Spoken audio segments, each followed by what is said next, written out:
It is Wednesday. We are wizards, and it's time for our weekly cult meeting, Wizard Wednesday. This is Elf. And Dota. And Bear. And we are exclamation point magic, channeling in from the Quantum Downs. We've got a lot to talk about today. We've got a special guest coming in on the second half.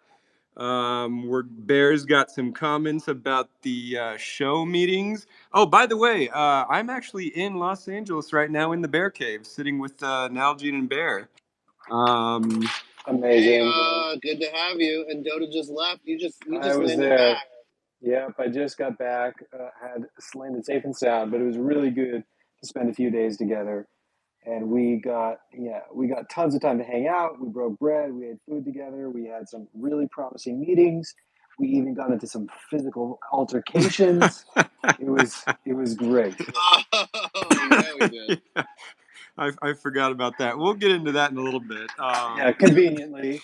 Yeah, no, it's been great. We've been we've been talking about this idea of speed running a franchise, and the more I think about that term, it's such a loaded phrase, and it just means so much. So yeah, we've been taking show meetings. They've been going great. I also want to talk about the DAO today, and I want to talk about the Wikipedia today. And then, yeah, like I said, we've got a special guest joining in the second half, but I will wait to reveal who that is. So, Bear, do you want to just say a few words about the meetings we've been taking this week? Sure, yeah. So the boys flew in this week, and I set up a bunch of meetings with really. So let me take a step back. So in order to get a show, you can either you develop the idea, of course, and we have Derek, the amazing writer, which everybody in Hollywood really respects, and to walk into a room with him and have him in the meetings is a really powerful statement alone. So you can either go directly to distributors, or you can go to not middlemen, but co-financiers or big production companies. And so we're meeting with the biggest companies that make the biggest movies and the biggest television shows, and talking to them. Can I Yes, go ahead. clarify something? So when we say distributors, distributor of streaming would be, for example, Netflix, HBO, Amazon, right? You can go directly to them and try to sell the show to them directly, or you can go to folks who kind of do this as their business, and they not only help pay for the show, but they also help kind of sell the show and merchandise it, and they have their whole business is kind of making the movie business work above and beyond maybe what you might get at a distributor, which would be just going straight to Netflix. So sorry, go ahead, continue. I just wanted to make sure that was clear. No. Yeah, it's great context. These are the people whose job it is to say, okay, we have a piece of IP. We have Spider-Man. We have World of Warcraft, whatever the IP is, right? They want to turn into a film or television show, and their job, this, every day they think about, okay, we're going to start with this series, then we're going to go to this movie, and then we're going to do the second season of this show, and then we're going to do this, that, and the other thing. And you plan out 5-10 years. And so these companies not only, like Dota said, help finance the shows, but they also sort of help plan out, right? And so we're so busy here at Magic Machine that it's important to find the best partners to make the best possible thing. No ego, the best idea wins, and having experts by your side is incredibly important. And so we lined up a bunch of meetings with people, like I said, who really are best in class. People that make the movies that make $1 billion at the box office and theaters and stuff like that.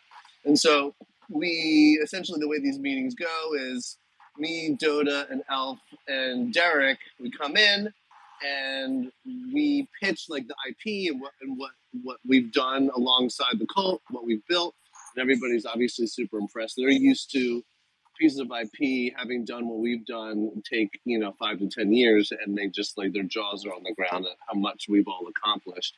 Speed running a franchise. Speed running a franchise, quite literally. And a big part of that pitch is talking about the cult, talking about how like the reason we're able to speed run is because we have thousands of people helping us do it by our side. And so we talk about that and give the stats and give the background, and then we hand it off to Derek, and he has like he's essentially written the pilot episode, and then outline. So he goes through that, what's important, like who those characters are, what the story arcs are, where do we go, like what are the like where do we go, what's the journey on season one, where do we go in like the following seasons, and then of course like talk about like other pieces of media, right? Like the next seasons, films, all that stuff. And so we did that, and so Elf and I have spent a lot of time in this space doing this on our own projects with our own different companies, and I think the hit rate is probably like I'd say like out of 50 pitches, maybe like 2 people show interest if you're lucky, and we already have like we're hitting above 500. Actually, I'd say we're probably hitting closer to like 800.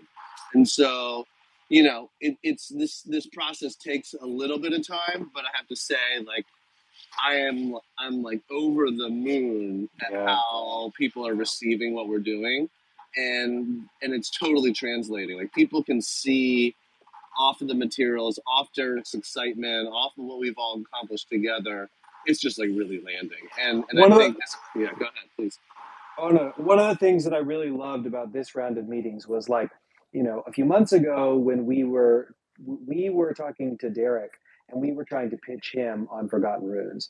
And then in these meetings, he was on our side of the table. And so, I don't mean to speak for him, but one of the things that I observed in those meetings was, you know, um, our kind of interviewees, they were asking us questions, and instead of like me or Alf or Bear answering, Derek would answer, and Derek would give this like really rich answer about how intricate the world is, about how there's all these places that we can go with it, about how there's this really vibrant community that has this really positive energy, about all these ideas that he has for where to take it, and it was just so like joyful to watch Derek actually pitch us to someone else.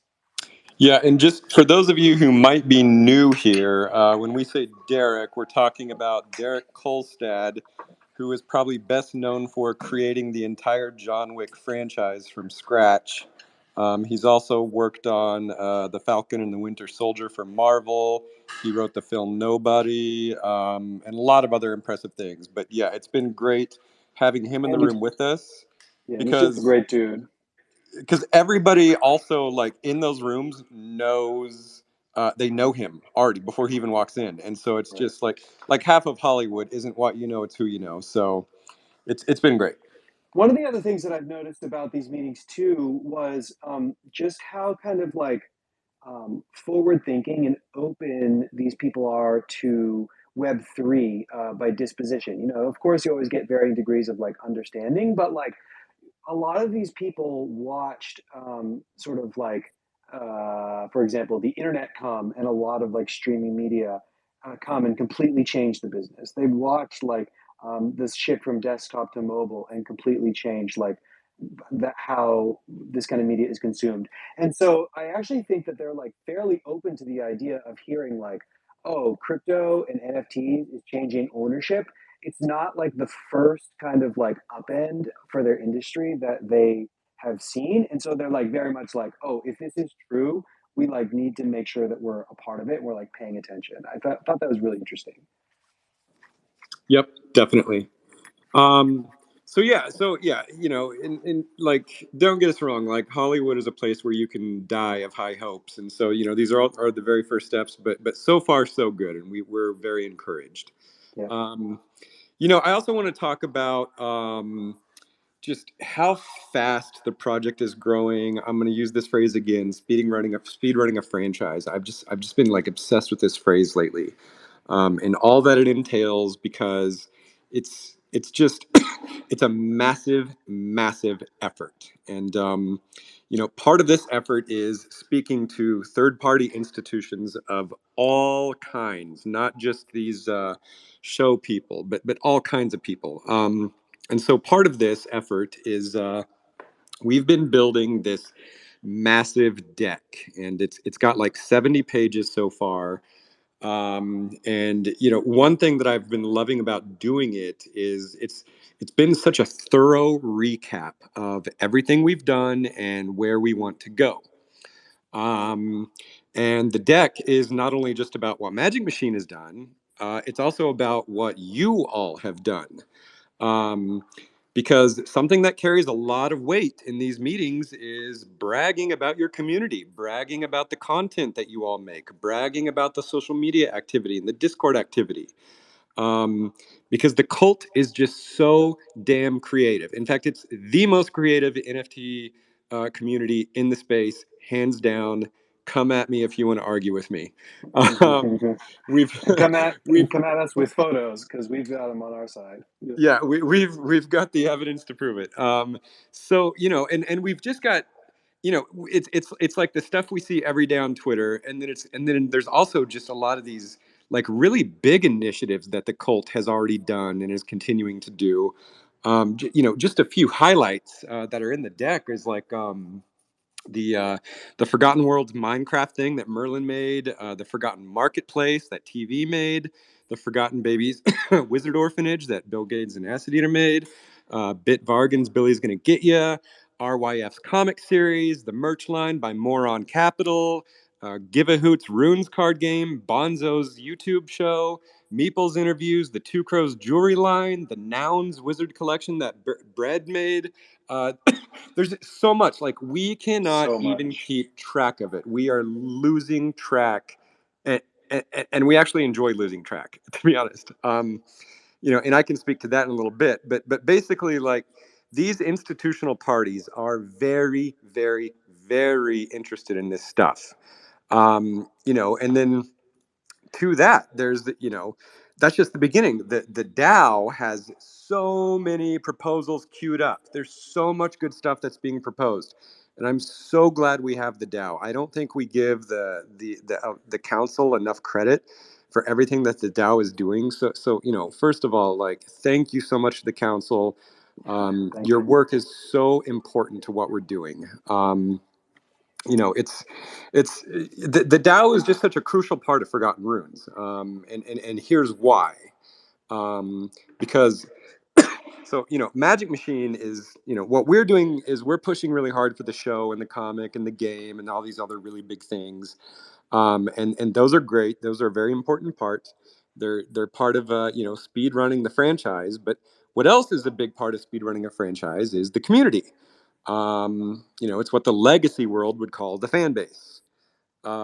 And so we need to empower the community in all of their own creative initiatives. And I just listed a bunch, but there's a lot more coming down the pipe.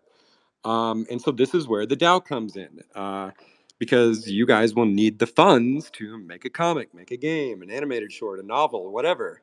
You propose it to the DAO, and I'm really hoping that most of you all are taking your proposals very seriously, and I think you are for sure. Like really put a lot of time and effort into your proposal, and to that, I think like everybody who can vote, take that very seriously too. Like the votes are very, very important. Don't just default to yes. Don't default to no. And if you truly don't have an opinion, then you can abstain from voting. But I just want to touch on this a little bit. You know, you also don't have to vote in the way that you think Magic Machine would approve or disapprove. I think we might make the votes anonymous. I guess that's still a debate on whether to do that or not. But regardless, like, please never vote how you think me or Dota or Bear would approve. Make your vote your own. Vote your conscience. And your vote is like your way of deciding not only what proposals get funded, but also like how the project itself shapes up. The proposals that get funded have an effect on shaping the brand itself. So these are very important considerations to make when you're voting. One thing that Dota and I learned very, very early on at the very beginning of this project was was how you shape something in the very beginning has a huge effect on how it will be 6 months from there. And so, take the Discord for example. As everybody knows, a Discord can get very toxic very fast.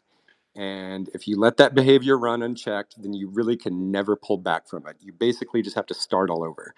So Dota in particular was very aggressive about nipping any sort of toxic behavior in the bud before it even got a chance to root. Um, because this is important because I'll tell you, this is yet another bragging point as we pitch ourselves to these third parties. We constantly pitch how much goodwill and warmth and friendliness we have in our community. And even Derek, who joined us for a Wizard Wednesday, he noticed that right away. And he even mentions it in these pitches. He was so impressed by the kindness of everybody here. And so that stuff really means a lot. It's a vital part of speed running a franchise because a franchise is only as strong as its community. Yeah, and I really appreciate everyone like coming and sharing their opinions. I know that we've had maybe some tensions over the last few weeks, but I think that like one of the things that I've appreciated is that we are able to kind of like talk about it as a group. I think that like this idea that wizards are for everyone is something that we're always going to be like working through as a community forever. And the only way that we can do that is if we can like talk to each other and be civil to one another, air our grievances, and be able to just like uh, come together at the end of it. And so I'm super appreciative to, especially I want to echo that to everyone on the council and to everyone who's kind of participated in the governance so far. I think we're also going to even change a little bit how we help develop the proposals. I think a lot of this is a learning process for us as an organization, which is like how do you write a proposal that is structured properly in terms of like milestones and like what are the sort of things we're focusing on and how do you address concerns for execution. And so I think we're going to work on finding ways to have more discussion about proposals, more workshopping proposals before they actually go to vote. Um, and so, yeah. I don't know, Jitsi, you've been involved in that a little bit. I think you're creating some new channels. I don't know if you're ready to talk about it, if you want to mention any of that. Yeah, I think what you said is pretty much spot on. I think conversation before we get to the actual voting part. And just last night, we had a conversation about what we can do to maybe maintain and strengthen that idea. And it's going to come through Discord conversation. So now we're going to have a running channel created before proposal goes to vote that everyone can talk about the proposal itself in there. And then when it goes to a vote, we'll lock it. And then we can all have a discussion in the HowDAO main chat. And then after that, if they're yes or no, we'll either we'll probably just archive that so we can reference it back later. So just opening up conversation in Discord, path of least resistance, and we'll be able to make more successful proposals, I think, in the near future. So yeah, that's kind of where we're at right now. Yeah. And I do think there's a lot of questions with the DAO around like, well, what is the ongoing source of revenue? And I think some of the projects that the DAO funds, the community might decide that they want revenue to come back from those projects. I know that Magic Machine for sure has plans in sort of distributing some of the revenue that we get to the DAO one way or another. I made a tweet this week where I mentioned that we think that like ultimately the success of the Forgotten Runes IP means that that value needs to come back to the token holders. But of course, like the constraints there are like, an appropriate regulatory and legal framework, which we're still working through. But I think that the DAO is an important part of that, whether it's direct or indirect. I think just so, yeah.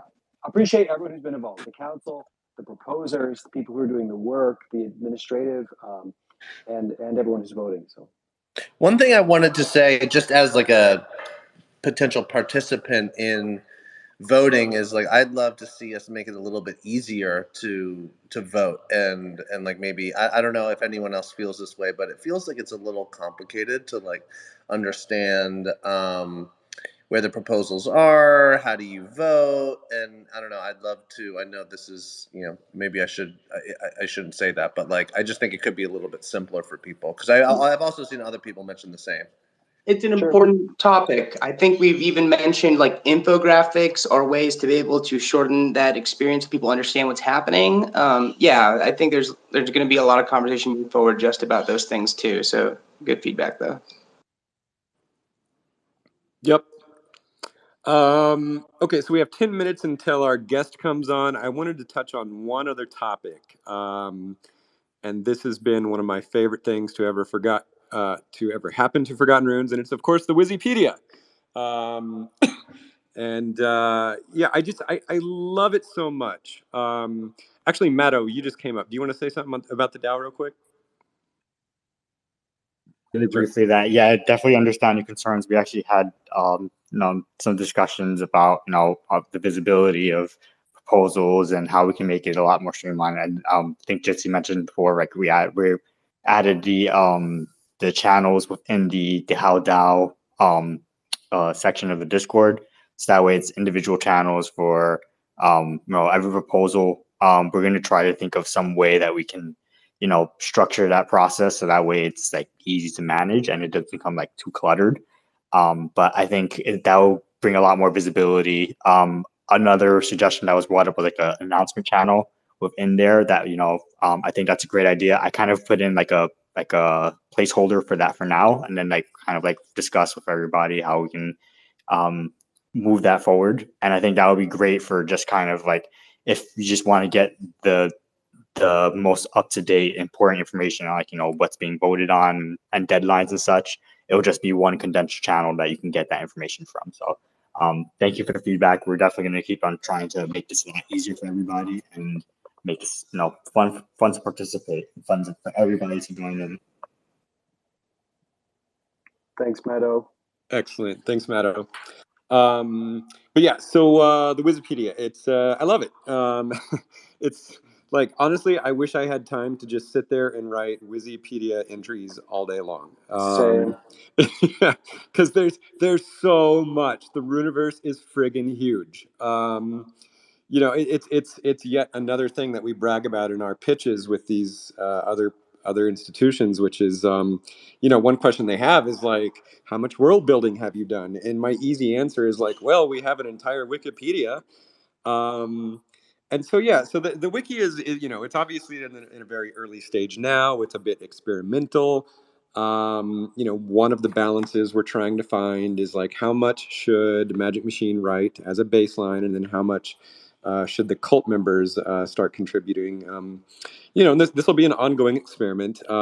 So I just want to kind of touch on the shape that I see this whole thing taking. And I'll use as an example, like the items, the props. So I've been making lore entries on the potions and the Book of Magic and the Caduceus and the Bag of Tricks. And so I'm trying to keep my entries very generalized, nothing super specific, because I want my descriptions to basically preserve the creative primitive.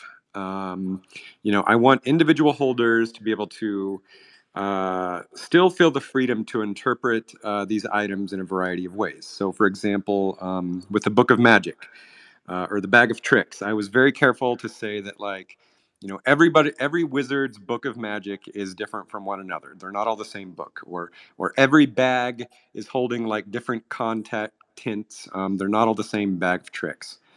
And so yeah, so my descriptions are very short, very generalized. It's just enough for anyone to elaborate more specifically on in the Book of Lore. But here's where things get interesting. So somebody, I think they go by the Keeper on Wikipedia, they wrote out this fantastic entry for the Eternal Rose. It's a beautiful entry, and I hope that like eventually every entry into the Wikipedia looks like this. It's so thorough, it's so big, and it's so well composed. I love it. But the only potential issue with this is they wrote some very specific lore, which was basically tied to one wizard. And so when you read that entry, you might think, oh, well, this is the story for all Eternal Roses. Um, and I don't think we want to put that in the wiki because I've seen tons of other stories in the Book of Lore about roses that are also fantastic. I think like Merlin wrote a really cool story about the War of Roses. I think Oz has done some cool work on the roses. So how do we resolve this is the question. Um, this is sort of my take, and again, this is very experimental, but this is my feeling for now, which is I think like what I'm gonna do is I'm gonna like at the top of every entry I'm gonna write like just a very generalized description of every item, just something very broad, and then I think I think you all and anyone else can come in and below that and peel out some more specific lore. So it starts broad and then it gets generalized or and then it gets specific. And I think if you want to write like specific entries, just like make sure like you clarify that like this is the experience of this wizard with this item. This is how this wizard has used this item in this instance. Um, so yeah, I hope this makes sense. I think I'm gonna just like go in and edit this rose entry just like roughly how I would think it should be. But yeah, I mean, does that make sense, Dota? Is For sure, yeah. And I think that also the main thing we want to communicate is that like people should be writing in the book of lore, right? That yeah, like it's helpful when someone sits down and writes the Eternal Rose entry because then you're like, oh, great, this helps me see like how I want it to be, right? If people yep, feel too much like, oh, I don't know if this is elf approved or what elf would want, then like no one will write anything. So I think it's really important that people just feel comfortable to just write that like the way that a wiki works is almost like gardening, right? And like you come and you plant seeds, and maybe we come back a week later and there are like some weeds there, but there are also flowers, right? And so it's important to plant so that way you can like create a garden that's beautiful. And I think that like on this issue of like general versus specific, we'll try to put together some lists of wikis that are really good. One that comes to mind is like I don't know if you've seen like the TV tropes wiki, but it's really really good. yeah, And one of the things that they do is they describe the trope up top, and then they put examples down under the bottom. So, like something that came to mind for me with the rose thing is like that you basically can have like okay up top here's you can actually have all the same content, but just like change even the headings, right? Which is like here's what has to do with all the roses, and then here's like an example of the roses in the order of the eternal order of the eternal rose, for example. And so I think yeah, I think the biggest mistake would be for people to hear this and think and get like writers too scared about adding. You should totally add because that's the only way it's yep. going to work. We can't write everything. Agree. Yeah. Don't let me or anyone prohibit you from adding something. You know, if I see something that's crazy off, then I'll edit it. And then if you think I'm crazy off, you can re-edit it. That's how the universe is going to grow. But I want to super thank everyone who has like contributed to Wikipedia this week. So I know, oh man, I don't even know that I'm going to get everyone, but I know that Magus Wazir has added a lot.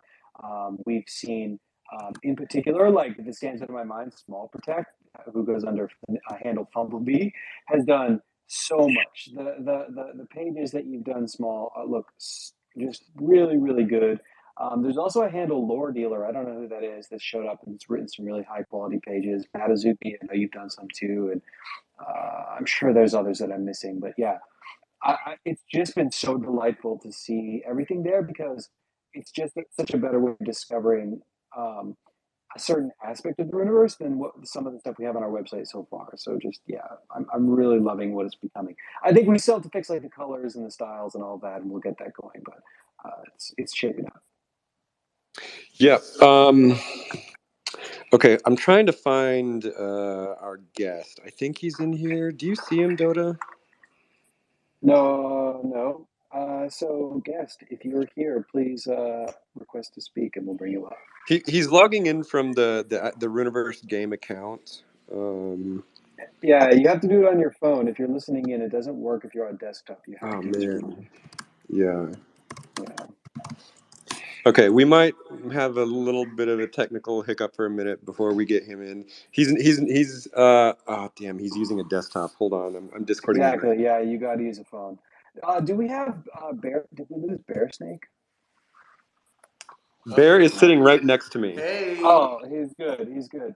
Yeah. Yeah. So we were at Bear Snake's house last night, and we were divvying up our warriors, and it was really fun. So you might have seen some warriors move out of our official wallet. So the way that kind of went down is like there were a few customs that we kind of like made alongside the honoraries.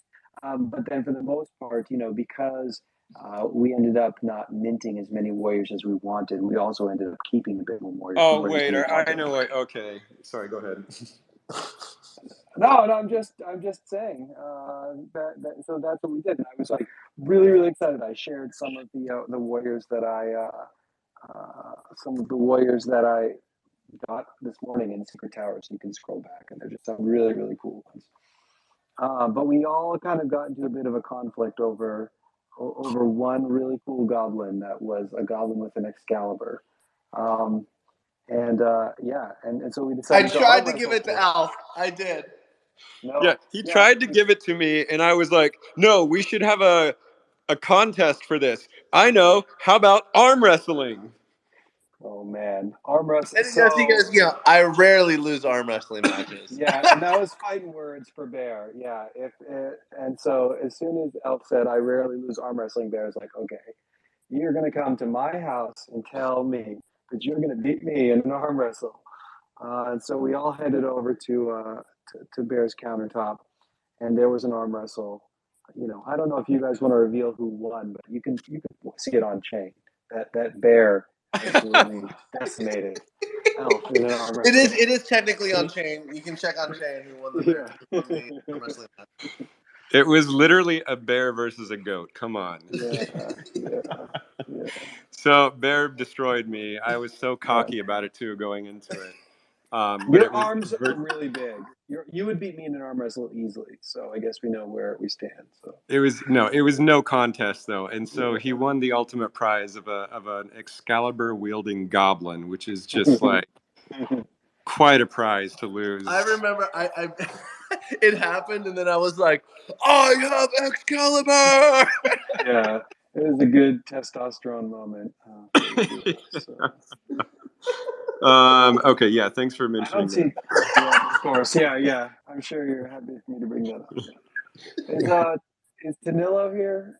He's almost here. Okay. I've got him on Discord.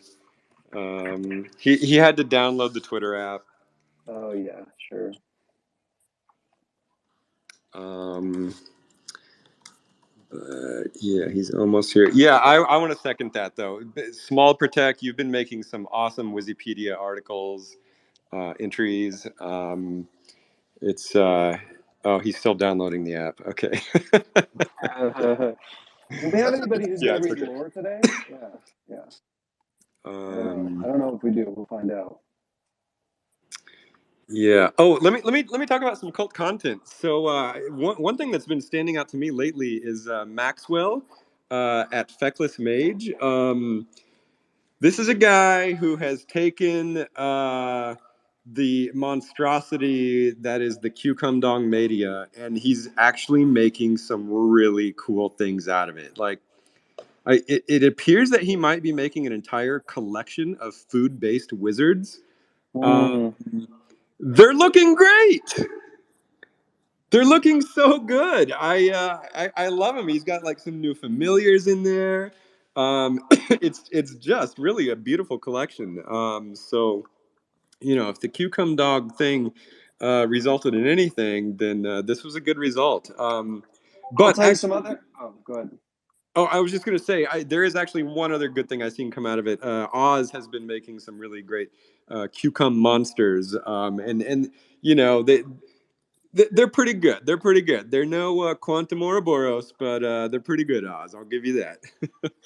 I, I also have been super loving Emily's magic cards based on wizard content. So, like, doing a wizard Magic the Gathering card contest is something I've wanted to do since like a year ago, probably, like the month after we started. I love Magic the Gathering, and I think it'd be super fun to do our own kind of like expansion or whatever, and like a gorilla expansion. And one of the things that I love about these cards is that they are like you could actually play them like they're borderline cards you could use. I mean, they're pretty powerful, especially the Dota, but I really, really love them so much. I think we should do that a full on contest. Another thing that we mentioned, we started talking about this morning, was the idea of doing a holiday card contest. So we don't have the details worked out yet, but I would love to do that. Where like like I would love for us to print like physical Christmas greeting cards that like you can order a pack and like get it for Christmas. So thinking in your mind about Christmas cards we could do. Cobalts roasting on an open pyre, something like that. Right? There's like plenty of holiday opportunities, and Yep. I want to see them. Yep. Also, Acid Eater has done a really great illustration of her pirate warrior. Sammy Kitty has been working on her ceramic horse knight, which is looking awesome. And then I just had something pull up and then I lost it. Oh, here it is. Steezy, Atriox.eth has this awesome rendition of his warrior. He like changed the helmet into this like it's like this visage of this bull. It's so cool. It's a really great interpretation of his warrior. Nosferatu, hey guy. Yo. So let's see. Real quick, the morons are holding a contest. So if anybody Arm wrestling wants contest? that we got that locked down already. Okay, we know cool. who's gonna win that. We know Noodle Arms has got that on lockdown. So Yeah, exactly. I want to see Noodle Arms versus Panico though. That might be like a contest. Yeah. So our next fashion line is going to be called the Wizards and Waifus, and we're looking for anime submissions of all of our favorite wizards. We already have a couple waifu versions of Nosferatu that we're planning to put on hoodies and a couple other items, but we're looking for more wizards that want to be featured on our what we're working on. So if you're interested, join on Global Discord, and we'll be voting on them in the fall. Listen, I almost want to do a whole other Wizard Wednesday segment on just Nosferatu and everything you guys have done with it. Because, again, putting together this deck, I've been like diving deep into all the cult content. And Nosferatu, like what you guys have done with that is just mind blowing. But like I don't want to get into it now because I have so much to say. So maybe next Wizard Wednesday we'll do a Nosferatu deep dive. Sounds good to me. I just want to get some the anime submissions to save in my personal put on sweatshirts and stuff. Amazing. Okay, well, yeah. So I think our good friend Tanilo has finally joined. Let me give a quick intro. This is I'm gonna butcher your last name, man. Tanilo Arizurez, maybe. He is a game designer and a writer, and he is the lead creative on the Runiverse game at Bisonic. So Tanilo, welcome to Wizard Wednesday. Welcome. Tanilo, you got to unmute yourself. Oh. Okay, yeah. This is completely new to me. So hi, thank you so much for having me, Elf, and and everyone. Yes. My phone may act up because like Wi-Fi has been acting up at my place, so that's why I was using my desktop. But I think it'll be good. Okay, great. Yeah, so Tanilo, I always tell people on Wizard Wednesday how much I love talking with you and your team. This is one of my bragging points with Dota and Bear. Dota and Bear always have to talk about business and the boring stuff with Bisonic, and I get to do all the fun stuff like talking about art and story with you and your team. And it's just like, once or a few times a week, Tanilo just pings me on Discord, and he's always got these really fun questions like, what does Cloud Cuckoo Land look like? And what's the story around it? So yeah, I mean, Tanilo, I guess let's maybe start there. Like, how much fun are you having making this game? It's been a blast actually, and I feel like it's a project that's grown on par with the community, right? Right now we got like a pretty big team, like with people all over the world, and it's like there's like I feel like, and maybe people in the community feel the same way, but it's this idea that even though there are certain things that are set in stone, there's still so much room to explore and to just create and come up with these crazy ideas. And I feel like one of the things that I've liked the most is like our ongoing dialogue where it's like okay, this is what I have in mind, and it's like, no, this is it, and then we find common ground, and then we start building.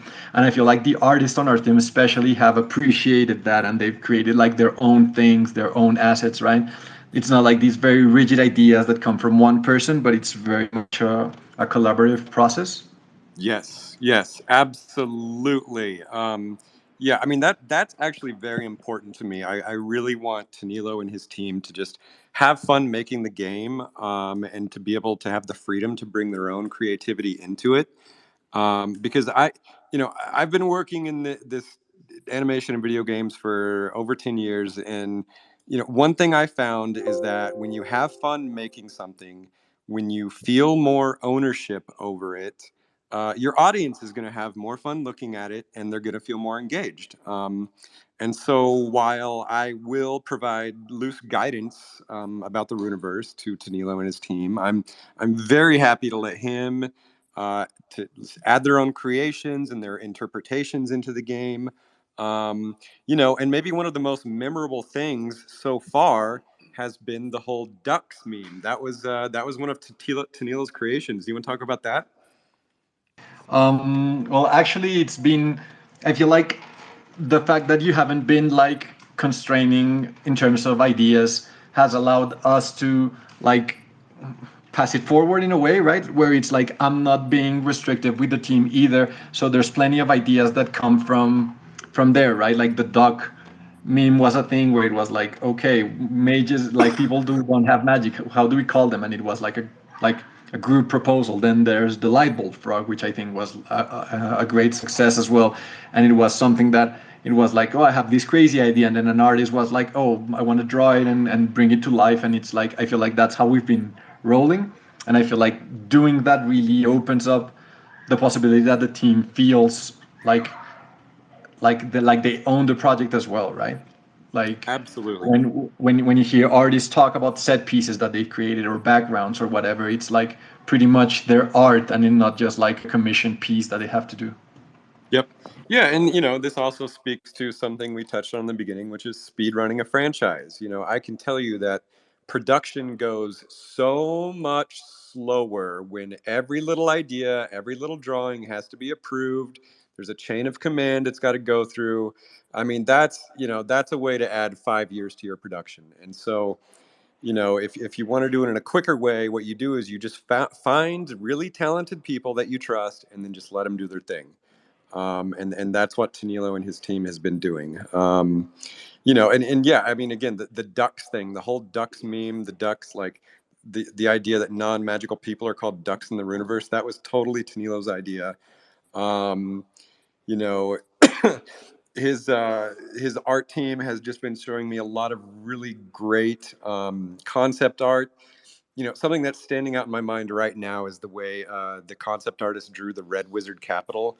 It's so freaking awesome. I don't know, Tino, do you want to talk about like the concepting and just like sort of how that's going? Yeah, so what we decided to do with the concepting, we wanted to start because in the game the seven wizard colors are like a very important thing, right? Like it was one of the foundations to build both the lore and like certain mechanical aspects of how the wizards are gonna work in game and certain game flows and certain like mechanics that we're gonna have.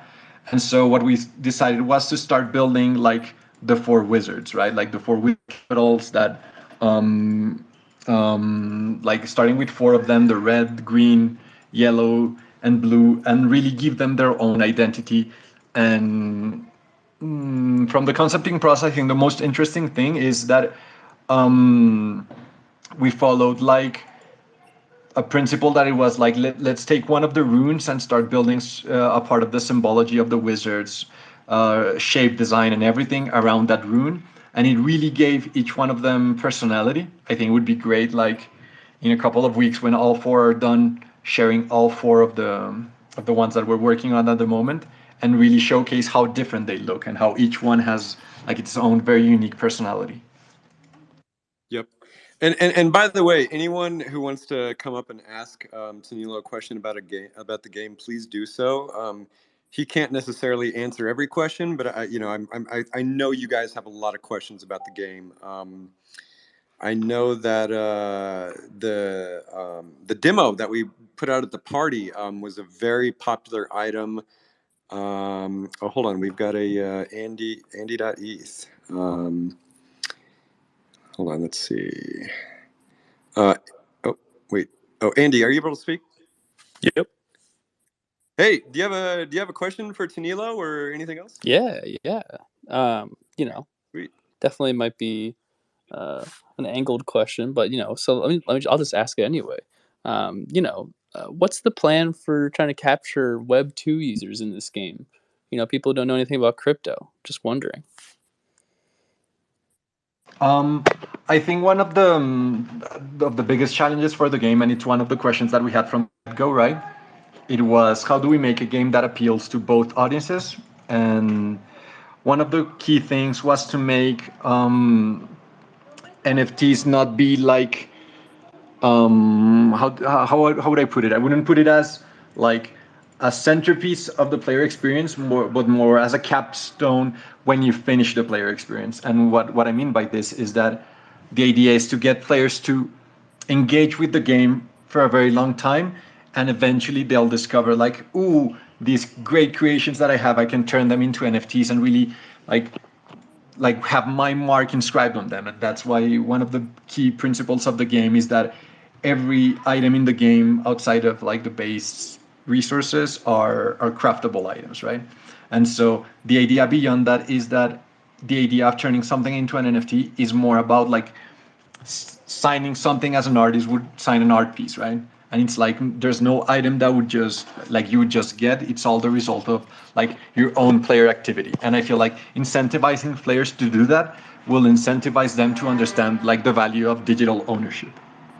100%, 100%, and that's as someone who works in Web3 gaming, that's definitely the focus, and which I'm glad to see is becoming more and more mainstream, which is that the focus for the gamer should be the game, and any value, you'll almost never hear me talking about money or value, is always a derivative of how fun the game is, first and foremost. So I'm glad to hear that's how you're thinking about it. Yep. And I feel like that's like it's something that we always have on our mind when we're designing systems, right? I can't go into much detail, of course, but and that's why one of the statesmen that we have, like when NFT games started, like it was like, oh, play to earn, and for us it's more of a create to earn, right? Like the playing is not the source of earning eventually if you're talking about value. It's like it's creating items, but the playing experience is independent of that. Linois, do you have a question, comment? Hello? Hello. Can you guys hear me? Yeah. Hello. Hi. It's good to be here, guys. Yeah, welcome. So I have a question about the game. Sure. Is it okay? Yeah. I've read something about like where you can create some sort of like equipment for our wizard and warriors, but we all know that our wizard and warriors came with the default weapon.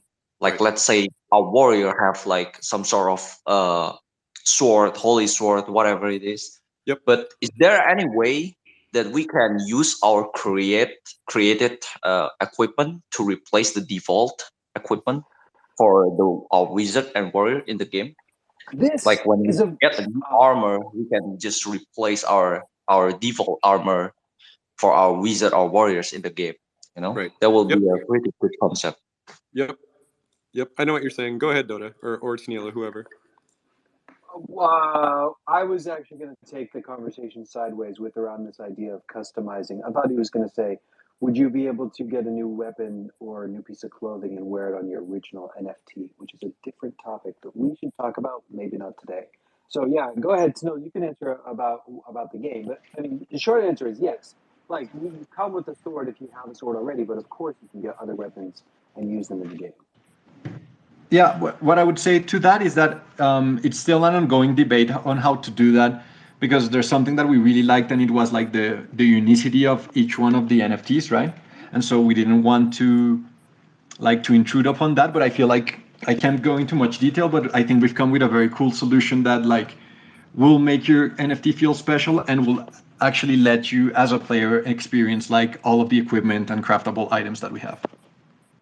Wow, yes, thank you very much. Really happy to hear about that. I'm sorry if it goes out of topic, Dota. No, no, No, it's it's good. good. It's good. And for me, it's very important that and it's one of our core principles. It's because the community started like the game is the result of community engagement from the get-go. It's like one of our key design like purposes is to have NFT owners feel like they have something unique while also being able to enjoy the content that other players can access, right? And it's like there's like a very thin line of balancing both things so that owners don't feel cheated because players in the game have access to too many things, or that their NFT doesn't feel special enough. And the other one is that regular players don't feel like, oh dang, I don't own an NFT, so this game is not for me.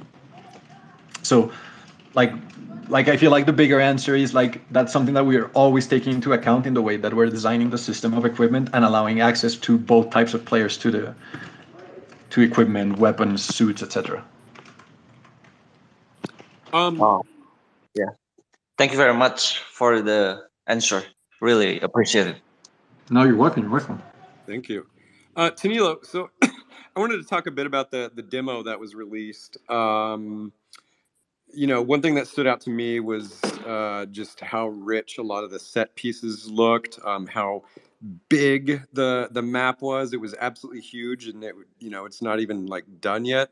I wanted to ask, that was a really great demo. What kinds of things can we maybe hope to see in the next iteration, the next demo? Just maybe talk about some I'll share future a little bit of features that like we might see rolled out. what my plan was with this first pre-alpha and then like the future iterations what they're going to have. So for me this was more of setting up the mood of what the world is going to look like, right? The music was very important for that, and just getting a feel of the different biomes and like different places that the players are going to enjoy. And the idea for the next one is to have players experience the first systems in the game, right? Like having actually be able to craft items, engage in combat, right? It's going to be a very simple, like a minimal, like what you would call an MVP version of that, right? A minimum viable version of that. And the idea is to start getting players to adjust certain systems that we're still uncertain about, because we do believe that we're doing certain things, especially when it comes to like let's say the item ecology of the game, that's pretty unique. And so for us, it's very important to get the community feedback on that. So this next first release is gonna, like, hopefully, I can't make any promises because like schedules might change, but the idea is basically to have players be able to participate in combat and create their own items. And then moving forward, we're gonna have like animated creatures roam the land and start giving this world that you saw like just a glimpse of, like a living world that has movement and that has more dynamism. I love it. I love it. Another thing is, you and I have talked a lot about the different hat colors and the cultures around them and the identities that they all have. This is something you and I have talked about for months. I, Tell me a little bit about how you express all of that in a game, because a game is not like a comic or a TV show where you can just, spell out the story. A game is non-linear. It's, we all know what a game is, but tell me how you're expressing that side of the universe. So one of the, and I think this is something that I cannot talk about, is that one of the things that we decided, especially since the game is built by the community and it's like a different approach to storytelling, we didn't want the world to feel like traditional MMORPGs where it's like a directive quest line that takes you throughout the world. What we wanted was more of an emergent gameplay that has like people roaming the land, and you'd come across quests here and there that tell you about the inner politics of the cities. And eventually, what we hope to have is that each city, like for example, the Red Wizard City, is going to have its own city dynamic that players can engage with, right? And so the idea is to have like each city has like its own ecosystem that players can engage with, but not make it directive so that players don't feel like, oh, I need to do this, then this, then this. It's more in that regards. It's more of a sandbox approach to storytelling. Yep, for sure. Yeah, I mean, one of the fun storytelling vehicles for me was just like the set pieces on the map. You look at those, and there's clearly a backstory behind them. There's clearly a reason that they exist. I think another really cool creation you brought to the Runiverse that I never would have thought about was in the Vampire Mist. You put all this like these nuclear ruins as if like a nuclear civilization or nuclear structures used to be there. It's not something you necessarily associate with vampires all the time. And you don't have to give like specific reasons why it's there, but I don't know. You want to say anything about that? Yeah, I feel like one of the things that I liked about the Runiverse is that it opens the possibility to combine different ages and technological levels of civilization. And my idea with that is to make it feel like truly if there was a singularity, right? And there's a massive change in the world, like the resulting doesn't follow the normal rules of like, let's say, social like evolution that we have, right? And I think that's a very important space for us to explore. And I feel like that combined with the fact that we have a map so large enables us to have like these very different areas that feel and play out very differently. Yep. And Yeah. there's also one thing that I wanted to mention, and it's great that we're here, and it's because I saw one of the questions on the Forgotten Universe Twitter that was like how to bring quests into the game. Like right now, we're working mostly on systems and like game mechanics, but eventually when we start doing quests, there's like a very big incentive from our part to work with the community and start like this thing that I called you like these emergent storylines, right? And being able to have the community inject some of them the stories that they have in mind into the world and be able to work together. Yep. Yeah. One thing that actually really excites me about it is, so we've got a map out there. It recently expanded. It was published in the comic book, and we named a lot of the things, and I misspelled a lot of things. But I what I would really love to see with this game is. People are going to be able to buy land and they're going to be able to form their own like communities in the map in the world. And I would love to see some of these new communities like literally change the current published map. If you guys want to like build a city in the middle of the wilds, like maybe you can do that and maybe it'll appear on the map. As I always say, I want the Runiverse to mirror the real world and real world history. And, no map in world history has ever been static. Maps are always changing. The land is always changing. And I'd love to see that happen in the Runiverse. Well, that's good because that's something that we've had in mind, right? It's something like, and it's like a very fun balance of okay, the game requirements, right? Like because games need certain things to work in terms of economical ecosystems and players and societal ecosystems. And so what we're thinking is like there are certain areas where as a team, and that I think that's been the greatest thing is like okay, we need new areas that maybe are not clearly defined on the map, and let's come up with our own interpretation of those, right? And I feel like because we've had like this ongoing dialogue, it's become very easy for me to say like, oh, I know where this could go, that it could work. And then whenever we have meetings, I feel like the more that we've talked, the more that we've been on accord of where the world should go. Yep. Yeah, so we have like a minute left. Tanilo, it went so fast. You're welcome to come back anytime, but is there anything else you want to mention about the game?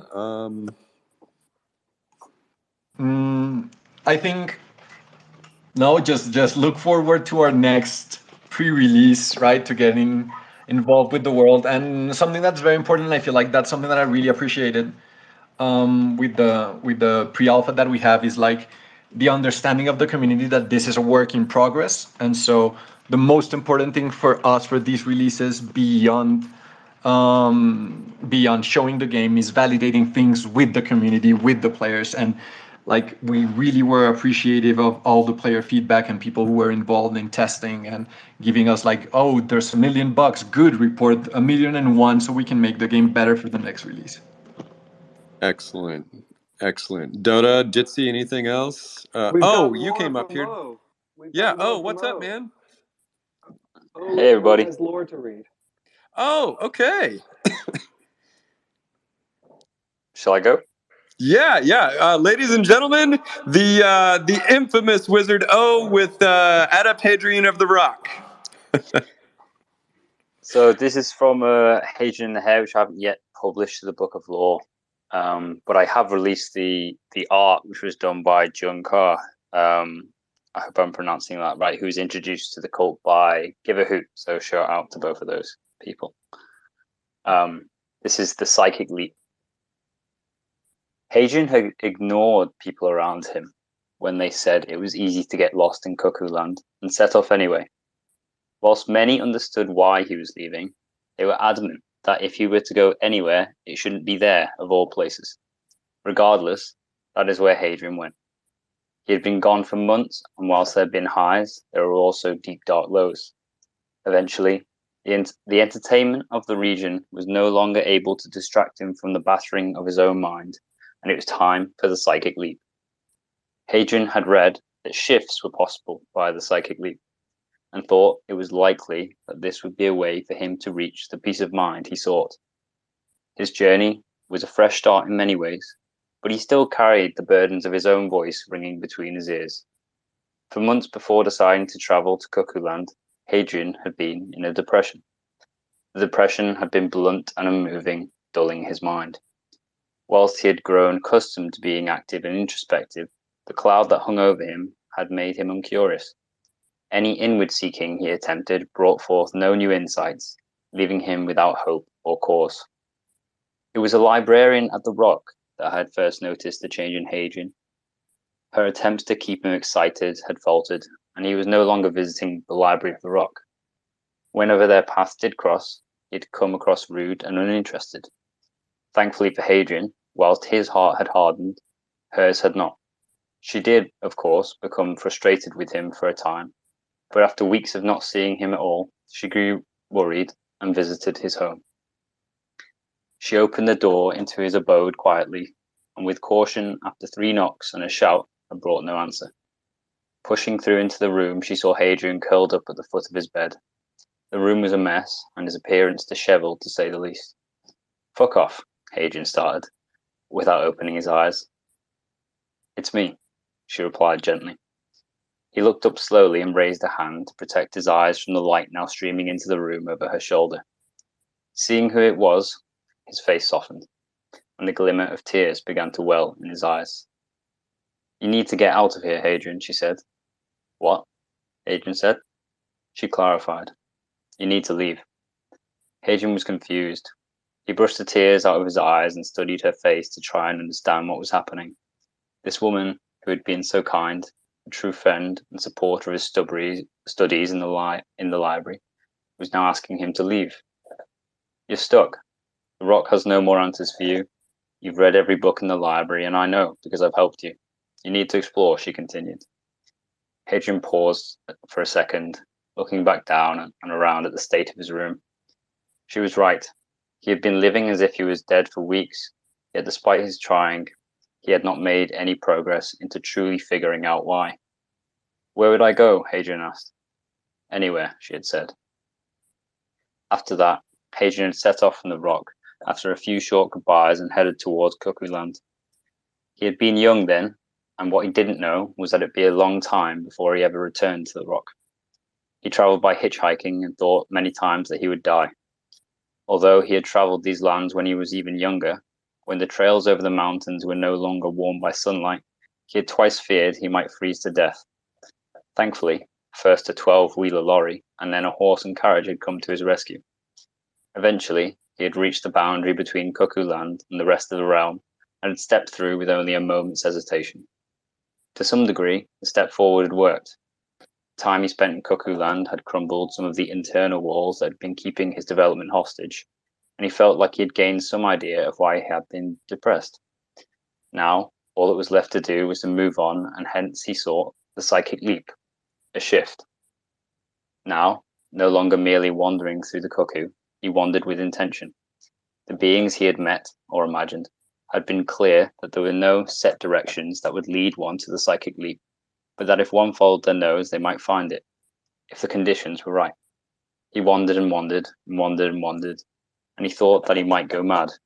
The regular concepts of time fell away, and he met, or imagined, fewer and fewer beings. All that he did meet would point him in a new direction, which he would follow until he met another, and so again he would change his course to their tune. Although he had no way of telling if it had been merely days or true months, the moments between these meetings seemed to get longer and longer.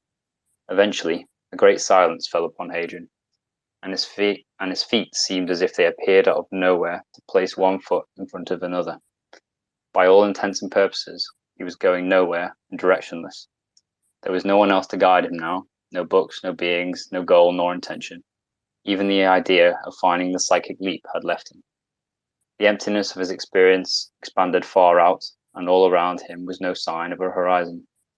All that was left to do was to put one foot in front of the other, and so he did, hopeless, yet filled with resolve.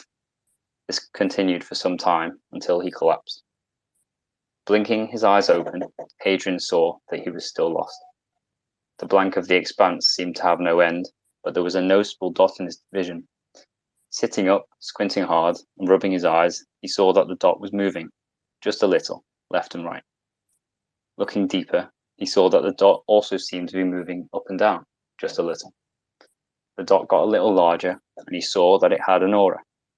It was surrounded by a cloud or kind of shimmering that changed colors from red to orange to yellow to green to blue to indigo and to violet, before blending into red again. Curious, Hadrian exclaimed out loud, his first word in some time. Getting to his feet, Hadrian started to walk in the direction of this dot that he had by now made sure was not just something caught in his eye. They grew closer and closer to each other, the dot continuing to be surrounded by a cloud, cycling through the hues of a rainbow, until the dot turned into a hare. Curious, Hadrian said again. He stopped where he was and was laughing to himself unself-consciously when the hare eventually reached his feet. Crouching down, he half expected his hand to pass through what he was now calling in his head cute, fluffy disco bunny, but instead he was able to gently pat this little being on the head. I'm not actually a hare, the rabbit thought. You're cute, Hadrian said. The glowing rabbit pulled away from his pets and hopped through Hadrian's legs. By the time Hadrian had turned around, he saw that the bunny had made its way to the other side of a large crevasse in the previously flat whiteness of his surroundings. There it was, still glowing, looking back at him as if nothing had happened, now sat with a great crack separating them by what must have been at least 15 meters. Hadrian walked up to the edge of the new feature in the landscape and looked down. There was no bottom in sight, just a slow fade of white into black. Looking left and right, he saw no way that he would be able to walk around it. Blinking, Hadrian assumed that he must be dreaming and jumped in the air to see if he could fly, as he sometimes would when he was lucid enough. He tried again, but gravity showed no sign of getting weaker, let alone disappearing. Hadrian grumbled. Now the internal dialogue had started up again. Well, what are you going to do? Nothing. I can do. I'm stuck. Why not jump? Oh yeah, and then fall to my death. Nice idea, brain. Some would say more than the brain, but whatever, you might make it. I'm not jumping. He took another peek over the edge and into the blackness. No, definitely not. When he looked up again, he saw the hare, but another feature had appeared. A door. A pretty ordinary-looking door was now unhelpfully placed just behind the hare. He quickly spun around to check if any more doors had appeared, and they hadn't. Great. So now there's a door. This doesn't make sense. Has this ever made sense? Well, not really. The door blew open, and through it he saw grass, flowers, and the blue sky. Oh, blue sky. How I missed blue sky. Looks pretty nice. I need to get back to my life. Maybe you could jump. Doesn't seem possible. Yeah, here we are, still wondering. I'm not sure. Well, what else are you going to do? Hadrian looked around and saw nothing. More nothing. The hole in the ground, the fluffy disco bunny, and the door. He started pacing up and down, right on the edge, eyes focused on the ground, darting into the crevasse and at the bunny and door from time to time. You're not going to be able to think yourself out of this one, Hadrian. Finally, Hadrian stopped. He looked back at the door, smiled, and then started walking in the opposite direction. "What are you doing?" a voice said. After about 20 paces, he stopped and turned around, ran towards the crack, and leapt. Did he make it? That's the end of the story. To be continued. Tune in next week to find out. So was this the origin story of Hadrian's rabbit? Yeah, so this is how Hadrian and the hare met, I think. Oh, that's great. That's great. Yeah, this is the first time I've heard of a wizard going into the psychic leap. That's what I like about Hadrian. He goes all over the Runiverse. That's great. Oh, thank you so much. Thanks for having me. Dota, anything else? No, we're done. Excellent. Thank you so much, everyone who came on. Yes. Thank you to everybody, and thank you to Tanilo. This has been Elf, Dota, Matatsuki, Jitsi, Hadrian of the Rock with his brand new hair, Andy.eth, Lenoir, Tanilo, and Bearsnake channeling out from the Quantum Downs. GN.